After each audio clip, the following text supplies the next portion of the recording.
Welcome to the Ryan Pineda Show, where our mission is to invest, I only expect to make money in things that I understand. innovate, It's about believing in the future and thinking that the future will be better than the past. and inspire. I am much more likely to hit my goal just due to putting it out there. You're now rocking with the best. What's going on, everybody? Welcome to another episode of the Ryan Pineda Show. Today, I have one of the biggest stars in the finance space on YouTube, Ricky Gutierrez. What's up, man? What's going on, man? Thank you for having me. Yeah, man. Well, first off, thank you for inviting me into your beautiful flip that you've got here.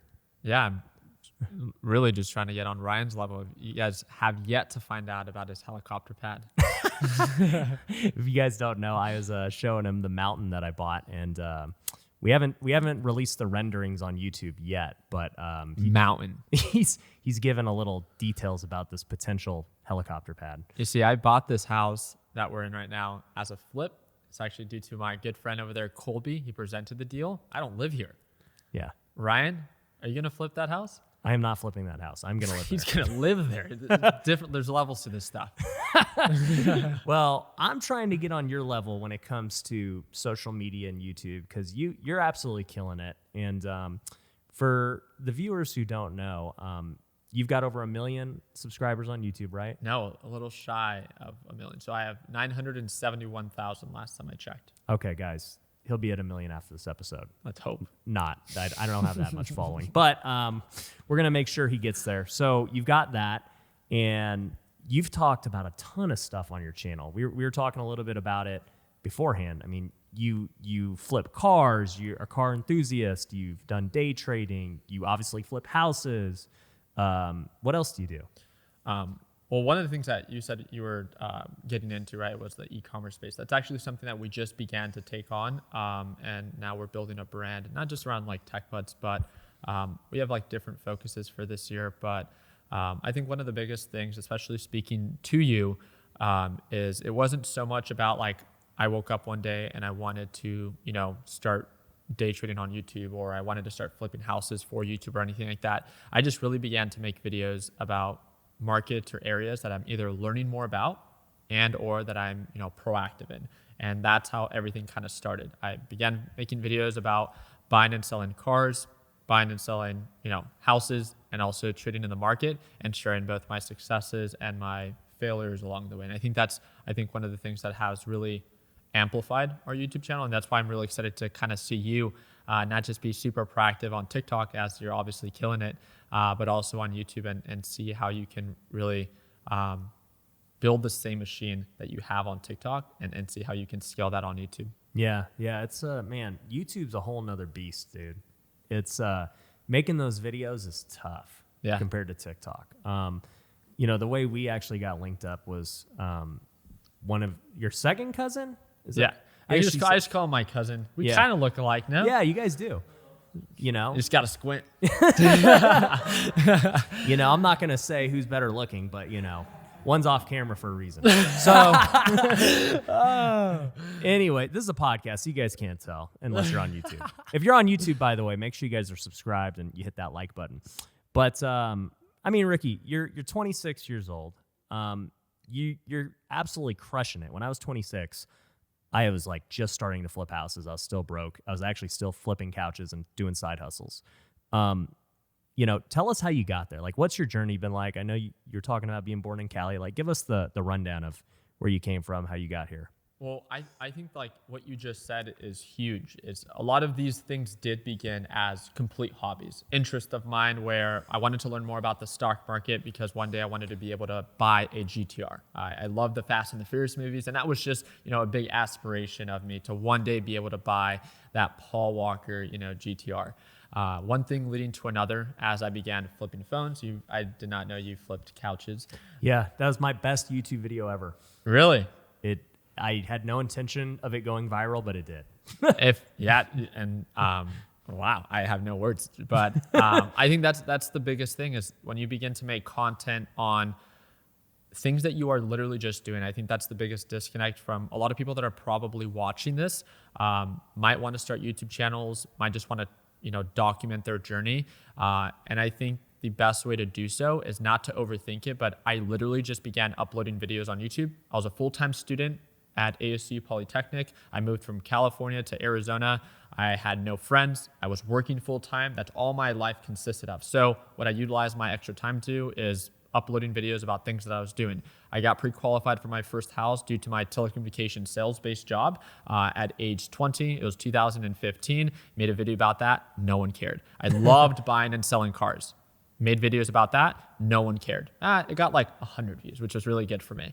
And then I uploaded, I think I made off of a lower cap stock, $113. And that video got over 50,000 views. And the comments were like, what made you, or how'd you find the stock? What indicators are you using? And one thing leading to another, it just became so fluid in the way that I began creating content that directly was of value for the people that actually were watching what it was that I was doing. And as I began to upload more videos and as I began to take on and learn more about the market, I found it within myself that, as I was building this community, not knowingly, I was also building myself as really developing myself as a better investor, better trader, and in all these different markets as I began to slowly, I don't know if and I think you can maybe speak on this if you have the same experiences, but as you begin to, you've have flipped houses for quite some time, but when you begin to inform others on what you do, I feel like you learn a lot about yourself, and through other people's mistakes or successes, there's big takeaways, at least in my experience there has. Yeah, no, I mean, you hit on a ton of stuff there. I mean, as far as being an educator and being public about it, right? Mm-hmm. I think it's super important to be transparent about both the successes and the failures. Of course. And for me, before I ever got on social media, my big thing was like, dude, I don't want to tell people like my success and what I'm doing. Like, I don't want to come off as bragging or, of course, this guy. And that may be hard for a lot of people to believe now because I'm just like, hey, here's how much I make. This is what it is. Like, but you have to share the good with the bad. And me sharing the good, just as transparent as it is, trying to be as humble as I can with it, has opened the doors, not only for me, but for so many other people. It's taught them things and, it's changed lives. So that makes me want to be even more transparent. But even with my losses, we were talking about, I lost 20 grand on this stupid crypto OMI. Oh my gosh. I don't even know why I bought it. It's stupid. So I shared that. I'm like, guys, I'm buying this coin. Wish me luck. Yeah. And it didn't turn out well. I've shared many times about how in 2019, I lost probably $500,000 on bad house flips. Wow. Yeah. And thankfully, we had a lot of wins to offset that. But man, I made $500,000 in mistakes. Yep. And I think as a guy now who's public about what I'm doing, it definitely makes me become a better teacher and like more aware of my decisions. Of course. Because I'm going to have to share them and answer to the public. And that's, I think, exactly where it comes from, where you begin to really hold yourself accountable. Yesterday was a really, not really bad day for the market, but yesterday I was down about $5,000 to $6,000, shared my position. And it's just so surprising that as soon as, and Ish knows this firsthand, and for all the people that are part of our team, when we upload videos about our red days, those tend to be our most popular videos because I think it really allows people to kind of connect with you in a very realistic way, as well as when I posted today, the market recovered, Tesla pushed up. I have a pretty heavy position and I was up 20,000, right? One of the things that we love to say within our group is, you haven't earned the green days until you've accepted the red days, right? And I think that one of the things I'm most excited about, especially in the real estate game and learning from what you're saying, is I haven't had any failures. We might be sitting in one of my failures, right? It hasn't officially sold in. That's one of the things that we'll have to touch on later. Actually, that is one of my first mistakes. Is I openly shared that we sold this house. I shared that I accepted an offer on this house, and the contract ended up. The person ended up backing out, and I think that's a big takeaway for me, especially as someone that has a following. I spoke to my entire team, and I was just like, I really think that moving forward, again, lesson learned, right? That I don't think I should talk about any of my flips until they are completed and have fully closed, right? When it comes down to the whole process, because it's kind of just like, it's so bothersome that Now, this is the biggest house flip that we've ever taken on. If you've ever seen any of our other houses, they might be similar to the ones in Vegas. They're like 300,000-400,000, much more modest. This thing is a little bit more on the crazy side, but a lot of lessons learned. And thankfully, we've had such an amazing team where I'm really a hands-off investor in this aspect, but it's great to see the people that you work with and that you partner up with kind of just take initiative in the roles that they really lead in. Yeah, no, for sure. It's funny, man. You know, we flip a lot of houses, mainly like what you were talking about, the $300,000 to $400,000 houses. You know, we're sitting in one that's listed at what, $4 million right now? 3.99, yeah. Yep. And we've never flipped a $4 million home. You know, we just don't really do a ton of luxury. We're going to jump into it more though. But I've actually done videos on my house flips, which I love doing. And when I film, I'll just be like, hey, this is what we're listing it at. If we sell it for this price, you know, we'll make X, right? Who knows what it'll sell for? Yeah. But I've actually had multiple times where buyers have seen my videos before I ever sold it. And then they're like, dang, this guy's going to make, you know, $60,000 on this. Okay, like I'm backing out. Or they hear the rehab costs and they're like, oh, it must have been shoddy work because there's no way you could rehab it for that amount. When in reality, our renovation costs are significantly less than the general public. Yeah. You know, we get discounts in bulk. We have guys that, you know, do consistent volume for us, so we're getting volume pricing. We know everything we can do to limit our cost and still put out a good product. So like we're very efficient, but the problem with being, you know, on social media and being active is that if I share that and somebody sees it, you know, there's a problem. I actually had one of my followers buy one of our houses, and he commented on it. He's like, hey, I bought the house. I was like, this is super weird. I was going to ask, like, I don't know how you feel about it, because also it happens with our car dealership where we have people that follow us that buy the cars. And at the end of the day, I think this would be a good question for the people that follow you. Like, would you rather have someone bring you along the way, like Ryan, right? You obviously follow him because he flips houses and he invests in real estate. Would you rather have him not be super open until he sells a house? Or I think a big part that I enjoy is when you take someone along the journey, there's so much that is experience that I feel like at the very end, all you focus on are the numbers. But if you take yourself along the way, the struggles, the ups, the downs and stuff like that, I feel like that's where the biggest takeaways are, especially for people that are aspiring to, you know, invest in real estate. So it is very awkward. Yeah, no, I'm with you, man. And guys, comment below, you know, what you'd rather see. I think most people would prefer the transparency and see the process play out. Of course. One thing we're experimenting with on videos is filming more of the flips. So like you, thankfully I have a great team and I'm super hands off at this point. You know, I've built the company and, you know, we do our deals and I just kind of focus on social media and other stuff. Yeah. But I know that we could film so much more out in the field and I just don't do it because I'm like, oh man, you know, I'd rather just film at the office where it's easy and cozy. But that's one thing I'm going to do more is like really get out there and show people, not just like the beautiful after, but hey, today we're just going to do one video focused on what it looks like when we walk a house initially. Okay, here's what we're looking at. Could be a potential issue. All right, we're going to do a part 2 later on, show you the demo. Okay, talk about any change orders and things that happened. And then part 3, we'll show you the finished product and we'll show you like kind of what happened and, you know, that type of stuff. I think it would be great. You're going to upload this on YouTube, right? Yeah. So how many subscribers do you have on YouTube? About, I think 117,000 right now. I thought you said you had a small channel. That's huge. I was about to say, I was about to say that, there's no question with everything that you've shared with me, you're about to blow up on YouTube. You're going to take everything that you have within TikTok and you're just going to absolutely destroy it. I think right now, a huge incentive that everyone has watching is, I think, where you learn the most. If you take them step by step and you actually take someone that is filming the whole process from step 1 of how'd you find the house, step 2 of, you know, walking through renovations, and then the final product, mistakes, best practices, all of that, you guys are going to be getting a first like hands-on experience, not just the final product. And as of right now, in Ryan's eyes, I guess he's not too big on YouTube. At least he's going to be more accessible. So I think that's going to be a really big focus, hopefully for you guys, for everyone watching, to make sure that you take initiative and take advantage of this time. While I guess Ryan isn't that big on YouTube, to try to connect with him as much as possible. One of my things, and this is something that I'm maybe you're okay with it or not, but all the people that are watching right now, maybe they, potentially either want to buy a house in the area. You said that you have a brokerage and stuff like that. I think that would be huge to be able to connect with you as well. YouTube has been a great way for Nick, who's my direct partner for the house flips. He's a real estate agent in the area.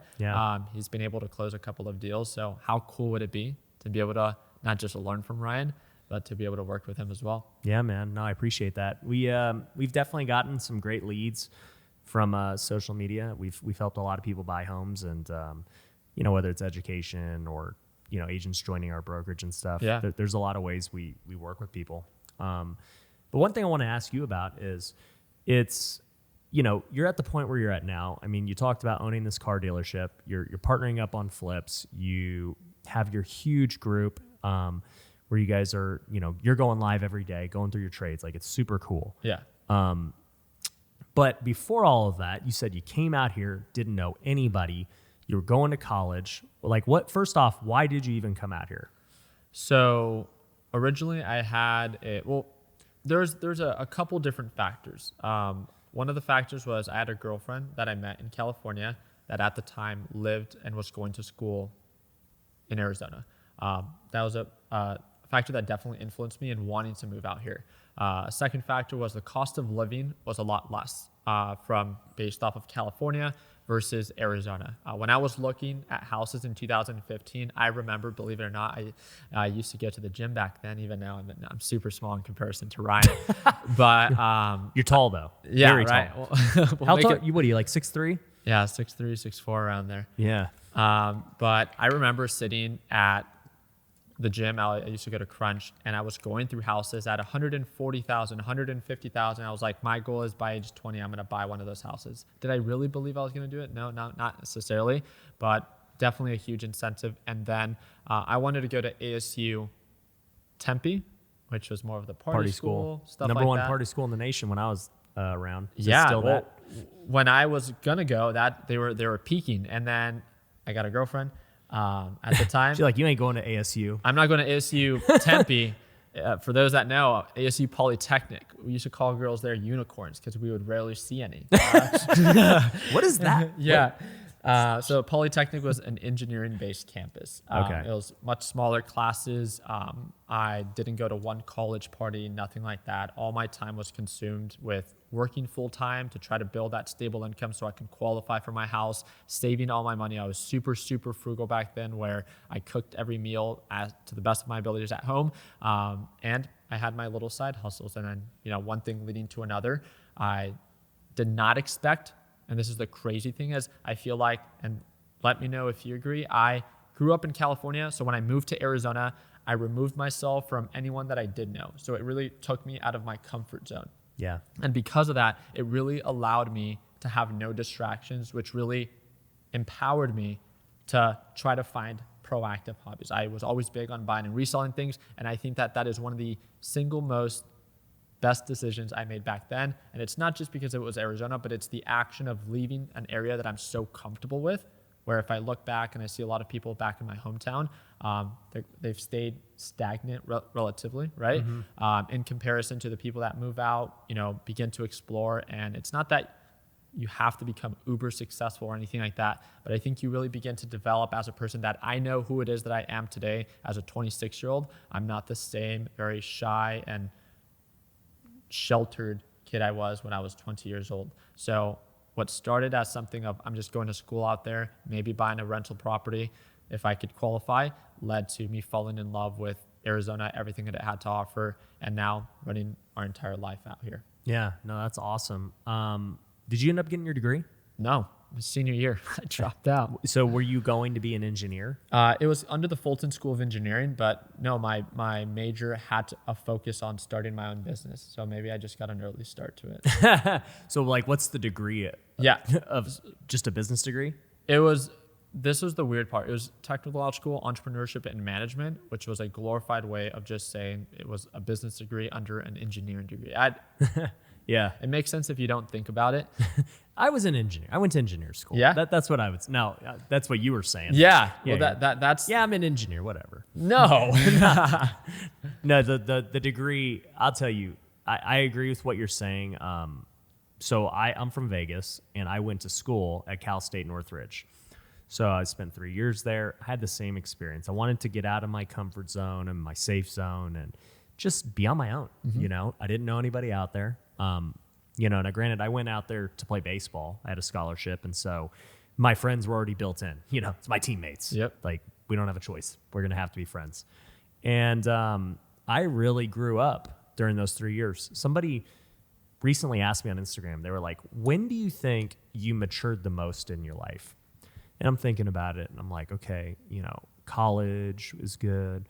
You know, when I get out of college and, you know, working for the first time, that was a new thing. Okay, when I got married, that was a new thing. When I became a dad, you know, even this last year during the pandemic and, you know, social media, like there's so many parts where you're always growing. But if I had to look back and say, man, where did I mature the most? Definitely, I think college, like you said. The first time I got away and had to make my own food, live on nothing, do my own laundry, manage going to school full time while also playing sports full time.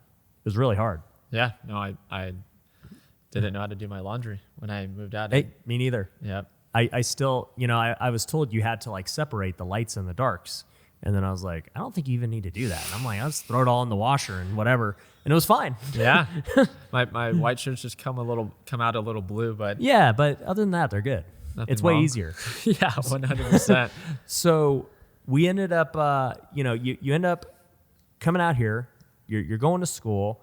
You get this telecommunications job, and you're really just doing that so you can qualify for a rental property. Yeah. And from a young age, you had this desire to own a rental. Like, where did that come from? It was not so much about a rental. It was much more about, I had a telecommunication-based job in California as well. I used to work for T-Mobile. And I found out that it was a commission-based job, and they paid very well. They, you know, people my age at 18, 19 were making, you know, $20,000, $30,000 a year, and I was able to make $60,000 to $65,000 a year right away. So I was like, okay, I love the stability. I was never big on, I don't want to go to college. I was never big on, I want necessarily passive income or anything like that. And everyone has their own focus, but my biggest focus all the time was I wanted to do well. I wanted to have a stable income that supplemented me. And then I wanted to do different things on the side that allowed me to like save more money or make more money in other areas. And I think that when I made that transition and moved to Arizona, I began working for Verizon, which actually ended up paying a little bit better. I never took it as, okay, this is enough money, or as I began making more money in other areas, it was never about, I need to leave Verizon because I'm too good for this. My biggest focus all the time was, I need to make sure that I allocate all of my time to try to make either money or do something that will benefit my future self every single time. And at the time that, this was like before I was even big on YouTube or anything like that, this was before even having the course, I had my 2 houses, I had 2 rentals. I was 22 or 23 years old. This was in 2017. I had my McLaren MP4 12C, and I had my Corvette Z06. And I would pull up working at Verizon. I was one of the youngest sales reps there, and I'd pull up in my McLaren. And what did your coworkers think? They knew exactly. They did not understand why I continued to work there. I found that was the only way that I was able to interact with people. I worked, you know, from home. I did everything. When I would go to Polytechnic, everyone's like a huge introvert there. Yeah. And I truly enjoyed working there. And I think I learned a lot throughout that process where I began to meet a lot of different people, a lot of Arizona people, which are very different than California people. And I just really began to learn more about people's passions. And that's why I always have been big on, you know, you're obviously watching this because you're motivated in some form of way. And my biggest encouragement for anyone is don't do something necessarily for the money or to try to make the most money, but do something because you have a huge passion for it, in which that you don't necessarily need a vacation from. Because at the end of the day, I've seen people that have been super happy in with a wage or salary of a teacher. Yeah. And I've also seen people that are, people that a lot of you guys might follow, that are uber successful, but are super depressed. And I think that's where I really began to develop myself, as I wanted to begin to do things with my time, that not only for the money part, but also that I truly had a big passion for. That's awesome, man. Look, on just from the outside looking in, right? The world looks at you and they're like, man, this guy's got a McLaren, he's got a Corvette, he's got these rental properties, so young, he's crushing it. And then, you're still working at Verizon, right? Yep. And it just goes to show, like you said, at the end of the day, you should really aspire to just do what you want to do. Exactly. It doesn't matter, like, whatever your passion is. You love cars. And you also loved working at Verizon because everything you learned there, communication skills and being around other people and networking and all these things. Sales, right? Sales are everything. And I say this all the time, like, you didn't know this, but before I was flipping houses, I was actually flipping couches. And because I was the opposite of you, I could not get a job. I've never had one. Oh, wow. The only job I ever had that was like really W-2 was being a baseball player. And other than that, I'm like, I'm not working for anybody. I'm just doing my thing. Yeah. So, I stumbled on this couch flipping thing because my wife and I got married young. We didn't have money. So I furnished the entire apartment for like $1,000. And I remember I got good deals on it. Yeah. And I'm like, okay, I bet you I could sell this stuff for way more. I'm just thinking in my head, I'm like, I could probably sell this for like $3,000. I'm like, that's a lot of money. Yeah. And so it just got me down this rabbit hole. Sure enough, I start doing this and I'm getting storage units, I'm getting trucks, I'm getting all this stuff. And I was making $8,000 a month doing it. But I got tired of it eventually because I learned about flipping houses. I'm like, okay, this is a better use of my time. Yep. But the one thing I'll say is very similar to your Verizon and T-Mobile experiences. Couch flipping taught me so many things. One, I traveled all of Las Vegas picking and delivering couches. Yep. So I learned the area like the back of my hand. Two, sales. Literally all I would do is negotiate all day. I would make offers, I would sell them, trying to just find deals. And then, when I went into the real estate space, I did not realize that everything I had done to this point was the same thing I'm doing now for houses. It's whether you're negotiating for $200 or $200,000, the same tactics apply. Yep. So, yeah, man, that's cool to hear that you kind of had a similar experience with, something like that. But I want to transition and talk to you about this YouTube thing and what it was like, getting in from the beginning, because you shared a couple of stories about some YouTubers you're hanging out with and just, on your come up. But before we jump into those stories, let's hear a quick word from our sponsors. Are you thinking about buying a home in Las Vegas? My brokerage, Forever Home Realty, can help. We're seeing a huge influx of people all over the country purchase here. Many are fleeing California and other high-tax states to move here where it's much more affordable and tax-friendly. Whether you're thinking about buying a primary residence or an investment property, Forever Home Realty can help. Go to ryanpineda.com/Vegas to get a free consultation from one of our agents. Once again, that's ryanpineda.com/Vegas. One of the hardest parts about real estate investing is finding a good contractor. That's where Southwestern Custom Construction comes in. They've been doing remodels in Nevada and Arizona since 2006. As a fully licensed and bonded general contractor, they're able to help with any type of renovation, all the way from an entry-level fixer-upper to a custom luxury home. Southwestern Custom Construction specializes in working with investors. I've personally used them on many of my projects, so I know their team is legit. If you want to get a bid on a project, head over to customhomenow.com. Once again, that's customhomenow.com. One of the best ways to get off-market real estate deals is through cold calling. And if you want to reach as many people as fast as possible, then you need Batch Dialer. With their predictive dialing technology and built-in CRM, Batch Dialer is one of the top dialers in the industry. You can switch between single or multi-line dialing, as well as do voicemail drops and call recordings. And for being a listener of The Ryan Pineda Show, you'll get a 7-day free trial. Just go to batchdialer.com/Ryan. Once again, that's batchdialer.com/Ryan. Now, back to the show. All right, so you start this channel while you're going to school, while you're working and doing all this stuff. And you were telling me you originally were making 2 videos a day just on things you were doing. Yep. Like, what was that like? How were you editing them? How were you filming that many? How were you balancing all this stuff?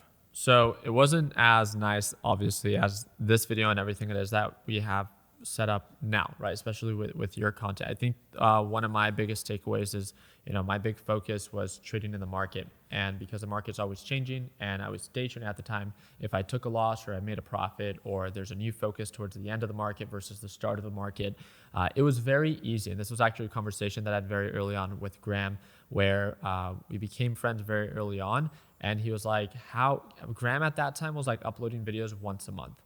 Very, very rarely. And then someone like myself was uploading 1 to 2 videos every day, but it's because the market is so rapidly changing that I'm able to. What year was this? This was 2000. I want to say it's 2017 to 2018. Okay. And if you guys don't know, he's talking about our friend Graham Stephan, who's Yep. in Vegas. So this is around 17, 18. Yep, 17, 18. And just, it wasn't, it first started like when I first began uploading videos on YouTube, I genuinely enjoyed it. And then when I began to see how quickly we began to grow, I wanted to surpass everyone else that I used to watch when I was first getting started. And I knew I could based off of my upload rate and how relevant I was at the time. A lot of the people when I was uploading videos were so much older than me that there was a big disconnect for I think a lot of aspiring people that were just getting started. And that was always one of the biggest comments that I would get, that it's refreshing to see, a younger face. And I took it and I ran with it. I just made sure that it wasn't even a question. Like uploading 2 videos every day, it wasn't like a job. It wasn't like something on my to-do list. It was like, I need to eat every day, right? And I need to upload 2 videos every single day. It was something that I did like clockwork every single day. And yeah, in the beginning, it became much more difficult because I used iMovie, and I still use iMovie from time to time when I edit my videos. I would screen share. So it didn't take much or like special equipment. My first camera that I bought was a G7X, if you remember those. I don't know if... I'm not going to lie to you. I've never edited a video. So I hired your cousin for a reason. That is hilarious. Yeah. No, I mean, and everything it is that I learned and that I did along the way was literally from, I also didn't really edit either. Yeah. And I learned how to use iMovie in the simplest way. I learned how to do the screen share, and then we learned about OBS so it could capture me and the screen. My biggest focus as I was really growing on YouTube wasn't creating crazy content. It was creating content that was curated for the people that commented and engaged with my videos. At the end of the day, all I wanted to do was to be of value and answer my people's questions. That's right. My biggest focus every single day. Right. So you go into this, you're like, I'm doing 2 a day. Like it's non-negotiable. Yep. And I went into it the same way. I started last year in May. I said, hey, I'm going to upload 2 a week. Not 2 a day, but 2 a week. I'm going to train people real estate investing, that type of stuff. And then it went to 3, then it went to 4, then it went to 5. And we've even done 1 a day. And then I scaled it down. I'm like, it's too much. I just don't want to do that many. But I think the big thing is whatever it is you commit to, you just said it right on the head. I would eat every day, right? I upload 2 videos every day. It's not even, there's nothing to think about. I can't even debate it. I would die if I don't. Yep. And I've seen every YouTuber, social media person have that same mindset. Yeah. None of them are just like, yeah, today I might do it or tomorrow. Like, hey, I release on this day and this time, it's getting done. And I think that's a big takeaway because my days feel incomplete if I don't I uploaded a video today and it did really well. That's not a check off my list. It's never been like that. It's never been like, at least I uploaded a video. Well, do you say at least I ate today, right? And I think that's a big focus where it's anything it is that you want to pursue. If it's, there's so much to learn for investing in real estate. And with everything it is that you teach in your course, if one of those best practices is cold calling or door knocking, whatever it is, and you're going to at least get one person to answer every day, you don't go to sleep until you get that done. And that's just part of your day to day. And I think that's a big focus. So whatever it is that you choose to pursue, I think being consistent in that work is a very crucial point. Yeah, it's just a mindset shift, because the moment you let something become optional, you always prefer the easy route. Exactly. That's what a lot of people say, I might work out tomorrow. No, you're going to work out tomorrow. Yep. So totally agree with you there. You said early on that you decided you were going to post 2 a day. Graham was doing once a month. And then he started to take it more serious because he started to see the results. And you just stayed consistently doing what you're doing. How was it throughout these years? Watching, him, watching other YouTubers, and then going with your own plan, because your plan was very different than his plan or somebody else's plan. Correct. Your plan actually reminds me of Meet Kevin's plan today, where he's just I'll upload 10 times today, whatever.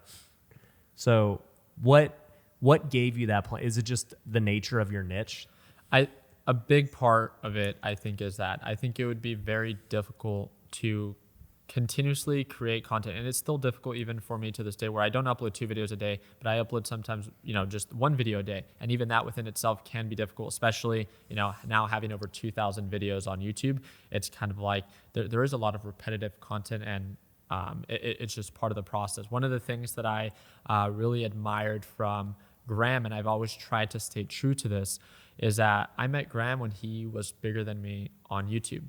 And then I began to pick up traction, and then I surpassed him. And then it came to a point where we would share ideas with one another, and he would always ask me very open-ended questions, regardless if he was bigger or smaller than me on social media. And I think as he began to scale, he began to cherry pick a series of best practices from, a lot of different people, and show from what he saw work.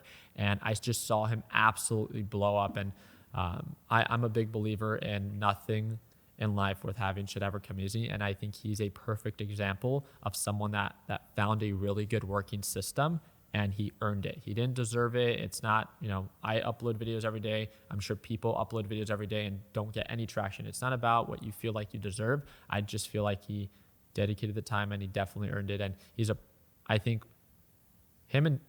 also Meet Kevin at this point is a great example for anyone that wants to blow up on YouTube, how to be able to do so with their work ethic and their approach.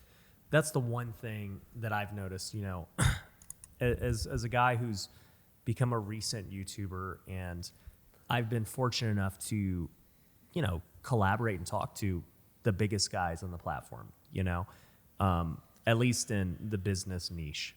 I still need to hang out with Mr. Beast and PewDiePie and these guys. Right. But, at least in the finance niche, I've gotten to talk to almost everybody. And the one thing I'll say is they all have insane work ethic. I did have the misconception when I first saw it. I'm like, these guys make 3 videos a week and make hundreds of thousands in AdSense. This is the easiest job ever. Yep.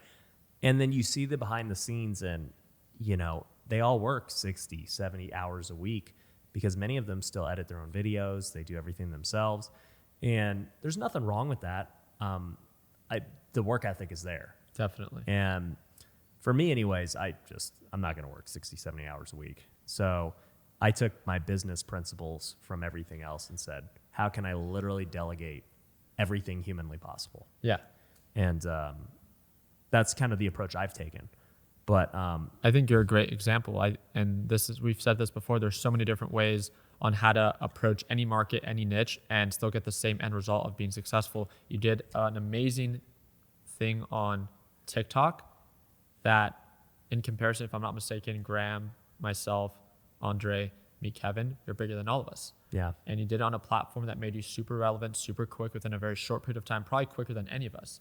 And I think by you taking your own approach, this is one of the things that I really like to see is there's so much. It doesn't matter about my sub count. It doesn't matter about anything. It's there's always so much to learn from both people that are doing more than you, but if anything, people that are smaller than you, that's where the work ethic is just being fueled. And those are the people that I feel like everyone, especially if you are on top right now, you tend to pay the most attention to, because they're the ones that are doing the dog work, putting in the hours, because once you get to a certain pedestal or point, it's very easy to be like, I'm okay with this. And yeah.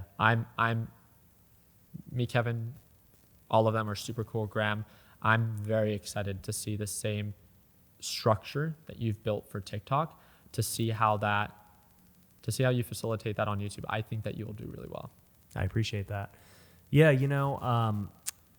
it's funny because any business, right? Whether it's YouTube, whether it's house flipping, whether it's, anything, people always try and copy the top guy. Yep. The companies have been doing that forever. And so if you look at Graham, okay, Graham is the top guy. Mm-hmm. People are like, okay, what's Graham doing? Okay, he does all of these things. He's got these thumbnails. He's got these titles. He's got all of these, hit the like button, hit like everything that all plays a role into his success. And so you see other people doing the same. And even me, when I first started out, I'm like, okay, Graham is the guy. Like, I'm going to emulate him. So very similar thumbnails, very similar video structure, all that. But then, you start to develop your own style. Yep. And things that you like to do, right? And even myself now, a year into it, I definitely have evolved and am continuing to evolve into something I think that is going to be totally different, because this is just a thought I've been having recently, is if you look at the money space, almost every video is filmed, talking head style, yep. In the door or whatever. And I have so many things going on outside, right? We have all these flips. I have businesses. I like traveling.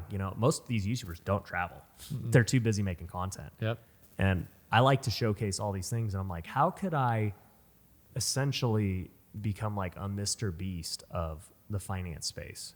How could I get out there and do these crazy giveaways and, just showcase things way outside the office, but relate them to money and teach people things? And so I think when you're the guy on the come up, like you said, you're trying to innovate to play catch up. Exactly. Because you're not gonna do exactly what Andre or Graham or Kevin does. They already can go to them to watch it. Why do they need you? Exactly. So you have to figure out your own unique twist to create something that these other guys aren't doing. Yep. And I think you hit it right on the head when it comes down to it's very important to have a foundation, a general rule of what is their work ethic, their criteria that they follow, but to just have that solid foundation in which you can build off of. And I think that concept is universal for not just YouTube, but for any, like you were saying, business, real estate, stock market. You never want to copy someone exactly. You should never be afraid to put your own twist to it, to make yourself at least, or give yourself that edge to potentially be able to surpass someone. Yeah. No, I mean, what do they say? Like, great artists steal, right? So you're going to always take bits and pieces from the best people. Yep. And, kind of create your own version of that. And you may have your own unique thing that nobody else can even touch. Yep. Have you ever seen, his name's Ennis. He does the luxury home tours on YouTube. I have not. Okay. So I had him on the podcast last week. And Ennis is a super cool dude, down to earth. He just started his YouTube channel about 2 years ago, and he's at like 800,000. He's doing really good. And his luxury home tours are the best. Yeah. You got Architectural Digest and all this stuff, but in my opinion, he's the best. And we were just talking, and he's like, man, I want to create a channel / business that you cannot copy. How do you create something that if they want that type of content, they got to go to you? And so the example we thought about was, okay, first and foremost, look at Mr. Beast. You can't copy Mr. Beast. He's giving away $1 million a video. Yeah. Good luck trying to keep up with him. Literally. You can't do it. So he's just going to continue to do what he does. He's in a league of his own. Then with Ennis, we talked about it, and he just keeps upping and upping his production value, but also the homes he tours. So before, he started out touring, homes just like this, beautiful $4 million home in California. Then it was 10, then it was 20, then it was 30, then it was 40, then it was 50. And then his production value got even better. Like, he started getting crazy drone shots and, drones in the house, like doing these crazy views. And he goes, who's going to match me? Because number one, who can put out that type of production value? Number two, who can have access to all of these homes? Yep. And now he gets called regularly every week from agents like, tour our home, get us the exposure, we'll pay you. and he has to turn down $20-30 million homes. He's like, yeah, they're just whatever. I'm like, Ennis, you tell them that I will tour their home, okay?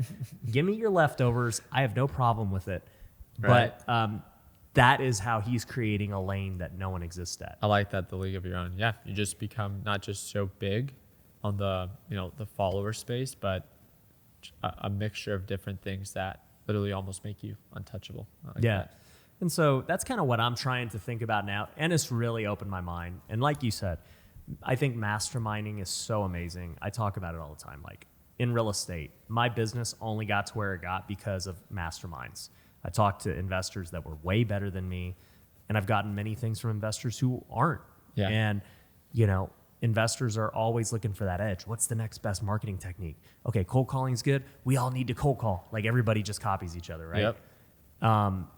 And I thought about it last year and I go, what is no one doing right now? So in Vegas, I started running TV commercials, and we've been running them very successfully for the last year. And now it's kind of that marketing edge. Yeah. It's like, dude, if you want to sell your house, there's one guy with this big hair on TV that will buy your house. And nobody else can jump on it now at this point. Is that you? That's me. That's you. And so that's one of the things that Ish told me, that a lot of people comment, hey, it's the guy with the hair. yeah, you got to have something that's like recognizable. And when you were talking about all these different like content creators, it's characters that they build, right? When you think about your favorite TV show, your favorite actor, a lot of it has to do not just with what was said, but in the way that they said it. And I think that comes a lot from their charisma. So I think that's huge, 100%. Yeah. So that's kind of what I'm thinking about after talking to Ennis and talking to other guys. It's like, okay. I see you a mix of in between Graham, Kevin, and then Gary Vee. If you're going to be proactive with giving things away, being super aggressive in that way, right? And showing people your flips and stuff like that. You're right. I personally do not know anyone that is doing that. Yeah, that's what, for sure. And with Gary Vee, I love Gary. That dude is, he's everywhere. He puts out so much content, it's insane. Yep. But yeah, I see myself most similar to him in that we're both business guys first and foremost who understand social media funds the business. Whereas most YouTubers are YouTubers first and foremost who have tried to build businesses with their following. Yep.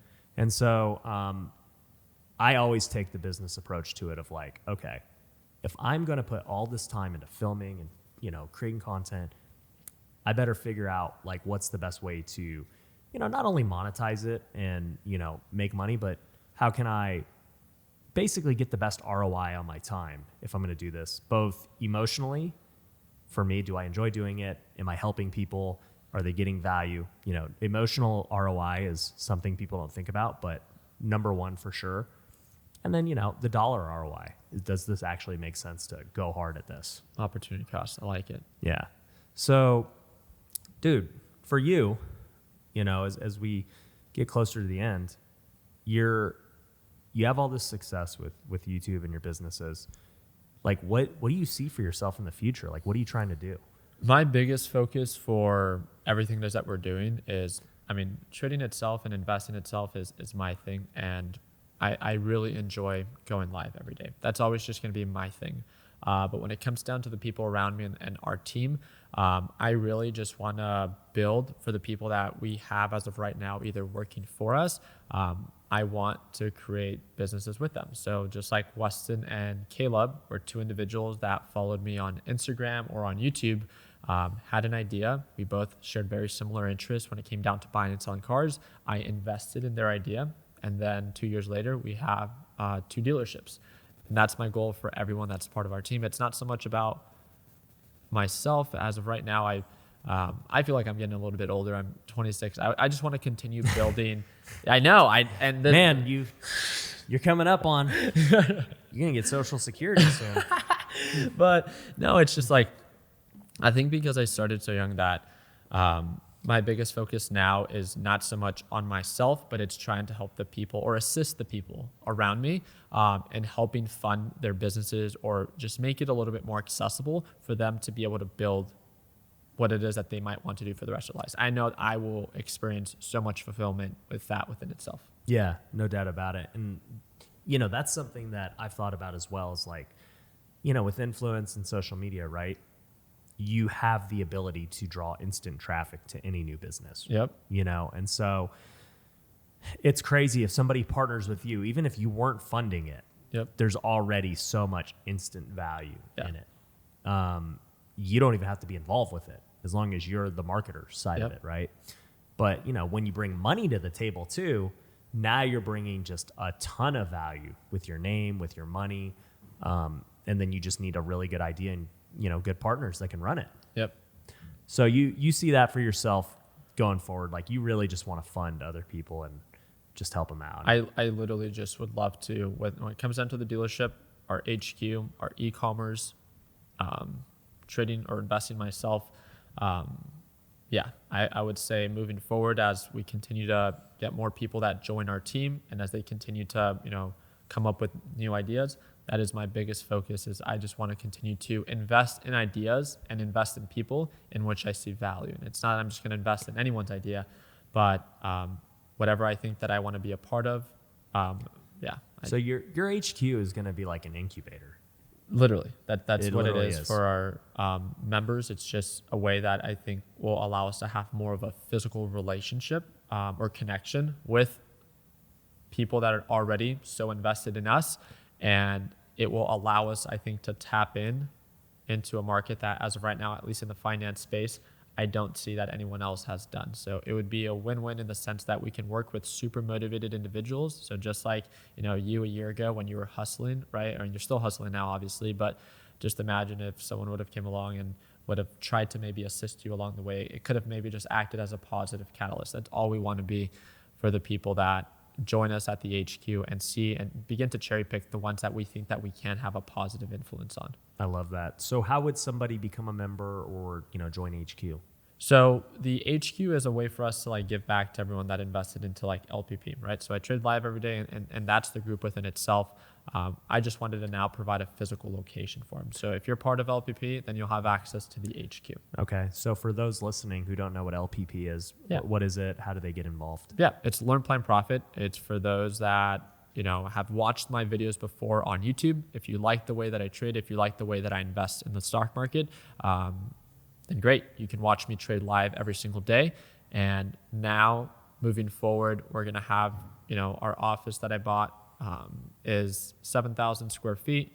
There's like 4 different sections. We're going to have our own offices, as in our team will all be there. And then we have a series of sections of that building that will be exclusive just for our Learn, Plan, Profit members, where you'll be able to come on in with your laptop, dock up your computer to one of our dark trading rooms, and you'll have 2 monitors per station. So the way that I want to picture it is a WeWork for traders and local entrepreneurs. I don't want to limit it just to traders, because I know that at the end of the day, there's so many motivated people that I just know traders are not the only people that I want to connect with. Yeah, I mean, you're an entrepreneur at heart. Yeah.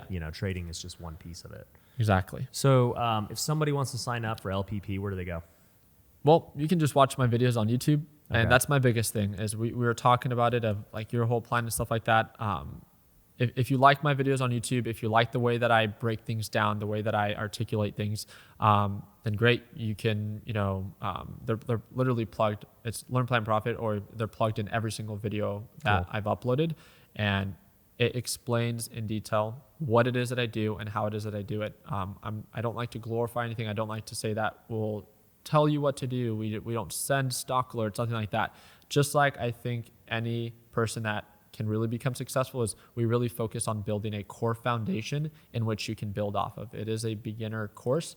You get to watch me trade live every day. If you show up, I'm there every single day at Market Open, and I'll answer any of your questions. And I think that's the biggest disconnect, where you're getting started in anything, right? Being able to have that relationship and that connection and that accessibility is something that's super vital when you're just getting started and you have a ton of questions. Yeah, no, I love that. It's super unique. There's not many people in the space, and finance things in general doing that, right? So when you were telling me about that, I really wanted people to know, because I think that's super cool what you're doing, especially committing to going live, every day. I couldn't do it, like that's why I'm like, man, especially when you have so many things going on. That's very hard to do. So props to you, man. Guys, we will link to Ricky's channel in the description below. So make sure you go subscribe to his channel. He's not at 1 million yet. I'm super disappointed. You know, I thought I was hanging out with somebody famous, but Yeah, you know, literally. we got to get him to 1 million, guys. And he's crushing it, and he's crushing it on all levels, dude. So, man, I just want to thank you for, you know, coming on the podcast, for showing us your house. Guys, we also filmed some content for both my main channel and for his channel. So make sure you check out those videos as well. They're going to be epic. You're going to see this house in depth, and we're going to talk numbers and, you know, kind of what it looks like. Let's do it. So cool, man. All right. Appreciate having you on. Everyone, thanks for listening. We'll see you guys later. Thanks for watching The Ryan Pineda Show. If you want to work with me, head over to ryanpineda.com. You can find my courses, coaching programs, and upcoming events. We also have free resources you can download, so head over to ryanpineda.com.